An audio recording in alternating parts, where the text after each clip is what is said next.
Nous sommes à une période où nous parlons beaucoup de changements, d'évolution personnelle, à commencer par moi également, hein, j'en parle énormément et je m'aperçois que souvent on ne connaît pas les étapes du changement, les étapes de l'évolution personnelle. C'est de ces 4 étapes que je veux vous parler aujourd'hui.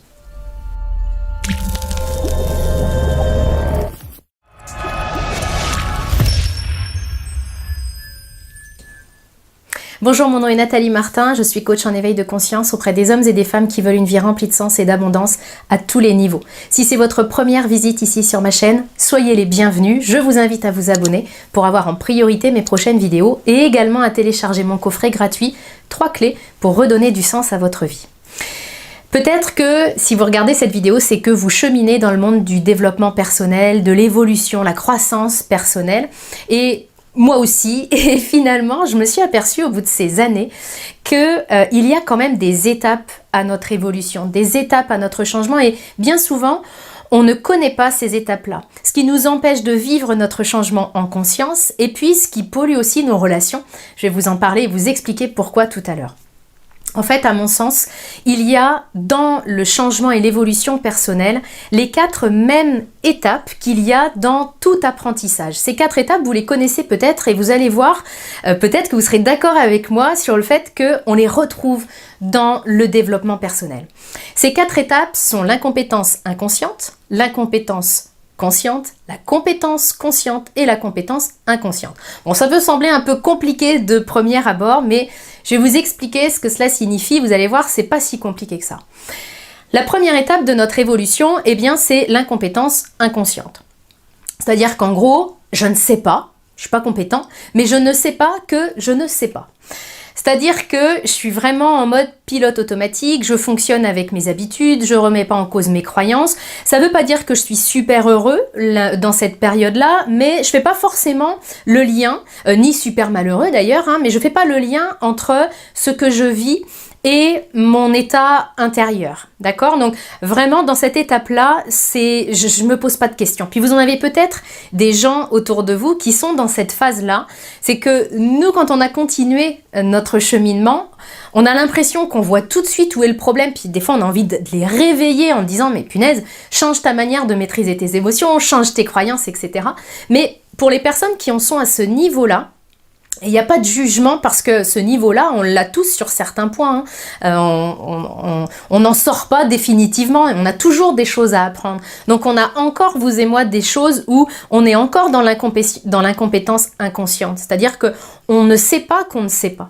Et dans notre entourage, quand on a des gens qui ne sont pas dans le chemin de l'éveil spirituel ou du développement personnel, parfois on peut avoir envie de les secouer, mais ça ne sert absolument à rien puisqu'ils n'en sont pas là sur leur chemin. Et encore une fois, je ne connais pas le bon chemin pour eux.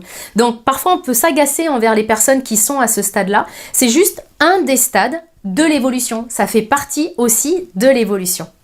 La deuxième phase, le deuxième stade du changement personnel, c'est le stade de l'incompétence consciente. Ça veut dire quoi? Eh bien ça veut dire que je sais que je ne sais pas. Et ça peut ne pas être confortable. En fait, qu'est-ce qui se passe à cette phase-là? Eh bien, j'ai évolué, j'ai compris des choses, peut-être que j'ai lu des livres, assisté à des formations, j'ai rencontré des personnes, je peux avoir regardé des vidéos sur YouTube, pour lesquelles je prends conscience de ce que je ne sais pas faire. Par exemple, je peux prendre conscience que j'ai pas confiance en moi. Je peux prendre conscience que j'arrive pas à m'affirmer, j'arrive pas à dire non. Je peux prendre conscience aussi que j'ai des réactions qui sont inexplicables et qui me coûtent cher, qui font souffrir ceux qui m'entourent. Je peux avoir des sautes d'humeur, des sautes de colère. Je peux être conscient que je n'arrive pas à maîtriser mes émotions. J'en suis conscient à cette phase-là, mais je ne sais pas encore comment faire autrement. Je suis juste au stade où je comprends qu'il y a un problème, je comprends que j'ai un axe d'évolution, surtout au-delà du problème. Je comprends qu'effectivement, il y a des choses que je ne sais pas faire et qu'il va falloir que j'apprenne, mais je ne sais pas encore comment faire autrement. Je suis un peu dans la théorie, dans ce que je devrais faire, mais j'arrive pas à faire autrement. Cette phase-là, je sais que de nombreuses personnes sont dans cette phase, dans beaucoup de personnes qui cheminent dans le monde du développement personnel et qui ont appris tout un tas de choses, eh bien, on est conscient de ce qu'on sait pas faire, mais on n'arrive pas à faire autrement. Cette phase-là, très honnêtement, c'est pas la plus confortable. Parfois même, moi quand j'ai été dans cette phase-là, et encore une fois sur d'autres choses, j'y suis encore sur certains points, Mais quand j'ai été dans cette phase-là, ça m'est arrivé au début d'envier ceux qui étaient à l'étape 1. De m'envier moi, enfin d'avoir envie de retourner quand j'étais au niveau 1 en me disant mais punaise, au moins je me posais moins de questions quoi, ça reposait un peu la tête parce que dans la phase 2, la tête elle vraiment elle turbine quoi. On aimerait bien faire autrement mais on n'y arrive pas, on n'a pas encore tous les outils et toutes les clés. On manque d'apprentissage. Donc ce qui est un peu compliqué sur cette phase-là, c'est que on peut être frustré de pas savoir faire, de pas savoir comment faire autrement. Ça peut vraiment être agaçant, ça peut être une phase qui est inconfortable, d'accord? Être conscient qu'on sait pas, c'est pas ce qu'on préfère. On préfère davantage être conscient que nous savons. Et justement, c'est l'étape suivante de notre apprentissage. Il s'agit de l'étape de la compétence consciente. Cette phase-là, eh bien, c'est une phase où j'ai trouvé comment faire. Ça y est, j'ai les outils, j'ai les clés. Peut-être que j'ai appris des outils pour maîtriser mes émotions. Peut-être que j'ai gagné en confiance en moi. Peut-être que je sais aujourd'hui dire non parce que j'ai suivi des formations ou j'ai été accompagnée. En tout cas, j'ai trouvé le moyen d'avoir des clés. Donc, dans cette phase-là, je peux faire autrement. Et je sais que je fais autrement. C'est-à-dire que quand je vais dire non à quelqu'un, par exemple, eh bien, je vais m'apercevoir, je vais avoir cette conscience que j'ai dit non, j'ai réussi à dire non. Donc, il y a une vraie satisfaction quand on réussit. Le souci de ça, c'est que l'ego peut très vite redébarquer en se pétant les bretelles et puis en disant je suis trop fort, j'ai réussi à dire non, moi je suis supérieur aux autres. C'est une phase qui est un peu bancale là-dessus parce qu'on peut effectivement avoir cette tendance à croire que on est supérieur aux autres, on a compris ce que eux n'ont pas compris. C'est pas l'idée d'avoir compris un truc que les autres n'ont pas compris, c'est l'idée qu'il y a un temps divin pour chaque chose et que peut-être que c'était mon moment à moi d'être dans cette évolution-là. C'est pas forcément le moment pour les autres, c'est pas une question de supériorité. Donc on remet l'ego à sa place là-dessus. Et puis c'est aussi un moment où notre ego peut débarquer quand on n'y arrive pas, parce que c'est pas parce que je sais faire des choses que je vais le faire 100% du temps. Donc quand j'ai un loupé, mon ego peut me taper dessus en disant tu vois, t'as pas réussi, pourtant tu sais faire, t'as pas été capable d'utiliser tes outils. Donc une vigilance là-dessus aussi, puis un accueil si vous êtes dans cette phase-là. Peut-être qu'effectivement vous avez appris plein de choses, peut-être que vous avez des outils en main et puis que vous oubliez par moment de vous en servir. Le tout c'est de faire cet oubli mais en conscience. Une fois qu'on s'en rappelle, c'est pas de se taper dessus parce qu'on a oublié, mais c'est de se mettre des petits pense-bêtes pour pouvoir éviter d'oublier la fois prochaine. Puis de toute façon, tous les outils, c'est justement en pratiquant qu'on va pouvoir les intégrer pour passer en phase 4 qui est la phase de la compétence inconsciente. C'est-à-dire que là, c'est comme si je me regardais plus faire, ça fait partie de moi, le changement il est intégré, ça devient naturel pour moi de dire non quand je pense non, de dire oui quand je pense oui. Ça devient naturel pour moi de communiquer avec bienveillance. Je vais vraiment dire les choses de manière fluide. Le changement est intégré. C'est-à-dire que c'est comme s'il ne passait plus par la tête, mais que vraiment mes cellules ont compris. C'est un vrai changement d'identité, de manière de faire.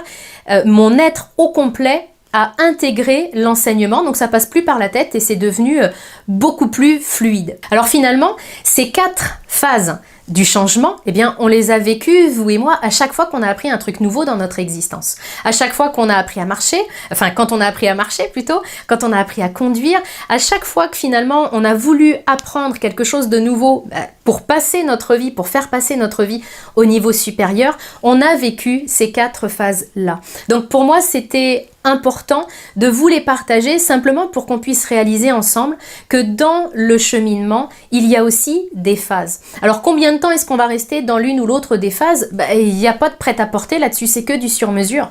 Ça dépend des personnes, ça dépend du type de changement que je suis en train d'intégrer, ça dépend d'où je viens, où je veux aller et qui je suis en ce moment. Une chose est sûre, c'est que plus je vais pratiquer, en prenant l'exemple d'un outil, ça c'est quelque chose qui va certainement vous parler, bien plus je vais pratiquer et plus il va être intégré facilement et rapidement. Et puis je voulais aussi vous les partager, ces 4 phases, parce que souvent, comme on est dans une société où on manque de temps, beaucoup de personnes manquent de temps, eh bien quand on entreprend un cheminement, ou quand on veut changer par exemple la maîtrise de nos émotions, On a tendance à croire que je vais claquer dans les doigts puis ça y est, je vais l'intégrer l'outil. C'est pas comme ça que ça marche. Ça veut pas dire qu'il faut 10 ans pour voir une évolution, mais ça veut simplement dire que notre vie va être faite d'évolution. Donc quand j'ai intégré un changement, une modification, la maîtrise de mes émotions, pour reprendre cet exemple-là, eh bien peut-être que je vais découvrir que je suis incompétent dans un autre domaine, qu'il y a autre chose que je ne sais pas faire et je vais reprendre ce cycle d'évolution, ce cycle d'apprentissage pour une autre compétence, pour une autre qualité que je veux pouvoir développer. Donc je vous invite à vraiment mettre beaucoup de souplesse dans tout ça, de comprendre que notre parcours d'évolution, il est sans fin et c'est génial. Alors je vous invite d'autant plus à vous amuser sur votre chemin.